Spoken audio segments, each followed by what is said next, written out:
What's going on, everyone? There's been some huge announcements for Black Ops 6 Ranked, and some of them you actually will need to know before release date, especially if you haven't played much Black Ops 6 yet. More on that later, but first, if you're looking forward to Ranked play, you'll want to make sure you stay tuned on this channel, so drop a subscribe down below and let's get into it. So first things first, Black Ops 6 Ranked play releases on November 21st. This is about a week after the Season 1 release of Black Ops 6, which is November 14th, which includes a ton of other cool things like new maps, new modes, new weapons, as well as some Warzone stuff if you're interested in that. And with the release, there's a ton of cool rewards for Ranked play. For example, the operators you see on screen here. There's one for every rank all the way up from gold to champion, which is the #1 rank in the top 250. I think it's amazing that they added something specifically for that #1 rank. I am a little bit worried that it might go to cheaters, so they're gonna have to look especially hard at that top 250 race, because if there's something that special for #1 rank, the hackers are going to be absolutely grinding for it. Other operators do look cool as well, with Crimson and Iridescent having a little bit of shine to them, and the top 250 operator having even more. I think this is a cool Season 1 reward, and I'm looking forward to seeing what they'll do in next seasons of Ranked with maybe camos or blueprints or something like that. But for now, I just know that people are going to be going crazy for that #1 rank. The fact that it's a skull with like fire coming off the head and that it's a one-of-one operator, I think that's a level of reward that they haven't quite gone to yet in Ranked play. So I'm excited that they're doing this for Black Ops 6. And going back to the release date, this is the earliest that we've ever had a launch of Ranked play on Call of Duty. This is something that they mentioned even as early as COD Next, that this would be an early release for Ranked play. And even back then, I said that it would be a good thing because it rides the wave of excitement that the new Call of Duty has, which should hopefully keep more people on the game for longer and have a lot more interest in Ranked in the first place. In previous years, it's been a means of bringing people back to Call of Duty that have already left by January or February. Now that we're seeing Ranked in November, I think it's way more likely that this becomes one of the main modes of Call of Duty rather than more so an afterthought, or just something that the CDL fans end up playing in their free time. With it being so early this year, and with Black Ops 6 being such an exciting Call of Duty, I really feel like this version of Ranked play could ingrain itself as one of the main modes to go alongside multiplayer, zombies, and campaign. But time will tell for that, and Call of Duty is more so a casual shooter in the first place, so that might just be my bias towards Ranked play showing there. On the flip side, although I am excited for the early release, I'm hoping that the Treyarch team realizes how much the CDO rules can fluctuate on a day-by-day basis. In previous years, I remember us playing maps and modes and using weapons that the pros weren't using for a long time. And at this early in the game cycle, the maps, the modes, the weapons, the attachments, the gentleman's agreements, if pros decide to go forward with those,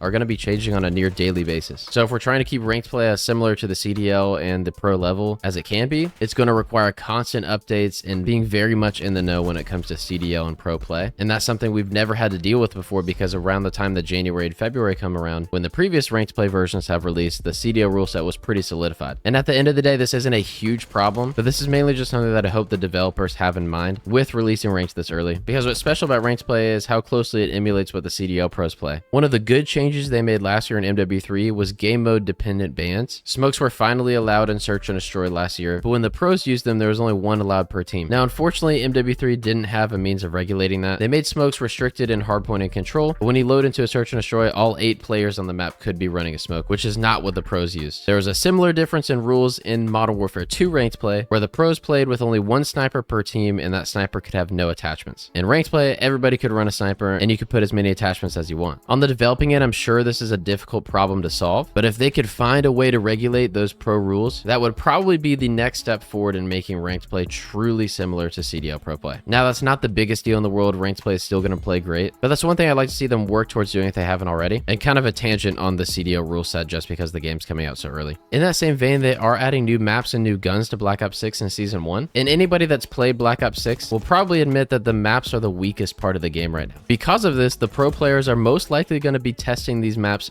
day one, and we very well might play a lot of these in Ranked play, including this map Hideout that's shown on screen right now. We also have Extraction, which is a core map, and then we have the Return of Hacienda, which is a Black Ops 4 map. Also in Black Ops 4 fashion, we have the SOG returning, which is at launch of Season 1. And all these changes are really exciting. Black Ops 6 is looking very promising that we have this much content coming as early as Season 1. And this only brings me back to my previous point with continuous updates to Ranked play. If we're adding a ton of new maps, if we're adding a ton of new guns, we want Ranked play to stay as fresh as possible and as consistent with the CDO rules as possible. So I sound like a broken record, but all of this stuff, as exciting as it is for Black Ops 6 traditional multiplayer, I hope they keep in mind quick updates to the Ranked play rule set as pros add new maps and new weapons to the game. Up next is unlocking your access to Ranked play. Earlier, I mentioned there's something that you would need to know before getting into Ranked, especially if you don't grind Call of Duty. Last year, there was a level 55 requirement before you could even log into MW3 ranked play, and this year it's only 50 wins. So you will have to play multiplayer enough to achieve those 50 wins by the time ranked play goes live on November 21st. If you don't,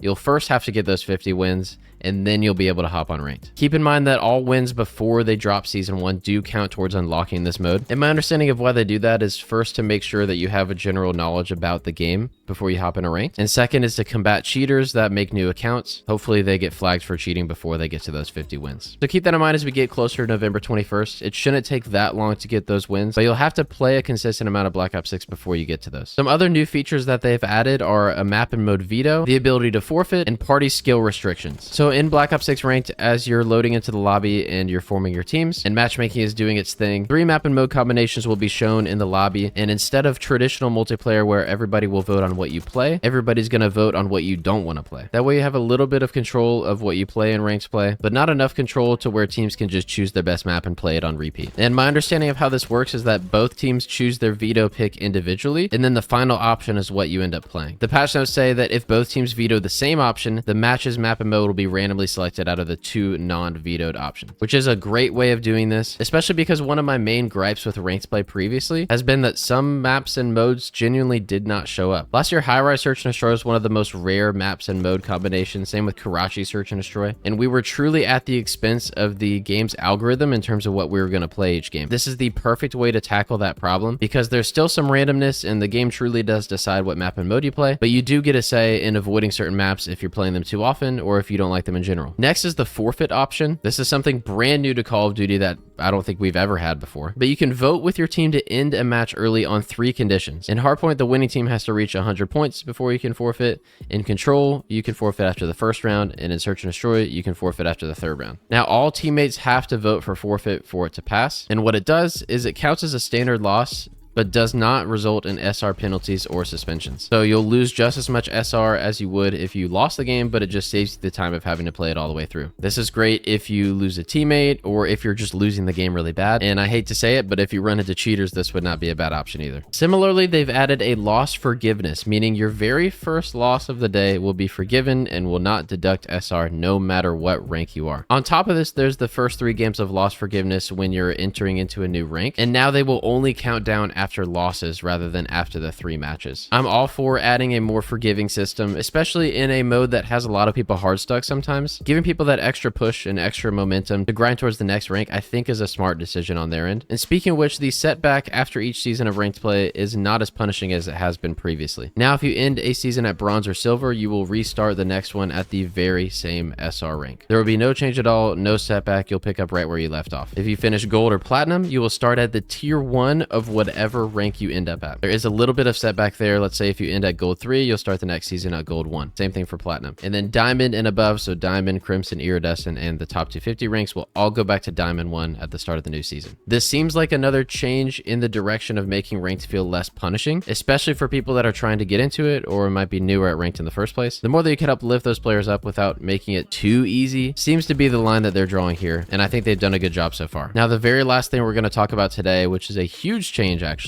is the party skill restriction. In previous games, if you rank up to iridescent before anybody else, you have to wait till your friends get crimson before you can even play with them. Now, if you have a full 4 stack, you can play with anybody of any rank no matter what. However, that being said, the skill-based matchmaking will only rely on the top rank in the lobby. That way you can't queue up with bronzes or silvers simply to get easy lobbies. You'll be putting those bronze or silver players against iridescent players if you're iridescent. And this only applies to 4 stacks. So if you queue up in a 2 stack or a 3 stack, you would still need to be in the previous restrictions that Call of Duty has set in place, where only crimsons and iridescents can play together, crimsons and diamonds can play together, diamonds, plats, and golds can play together, so on and so forth. So again, that only applies for 2 stacks or 3 stacks. The main change is with 4 stacking. As somebody who plays a lot of ranked play in a 4 stack, I love the idea that I can play with my friends that don't necessarily grind ranked play. And this is yet another change where my friends that I want to play with that don't have the time to grind up to crimson are not punished simply because they don't have as much time to play the game as I do. So for me, this seems like a really great change. I still think I'd like to see them get fully rid of 4 stacking simply because of how overpowered it is versus anything that's not a 4 stack. But still, this is a welcome change in my opinion. And that is all the information that we know on Black Ops 6 Ranked Play so far. There will be yet another full breakdown leading up to Ranked Play's launch, which is again on November 21st. So stay tuned, of course, on this channel for more information and my live streams as well, as I'm going to be grinding for top 250 on the very first season. Hope you guys enjoyed. Like and subscribe if you do, and I'll catch you next time at lunchtime.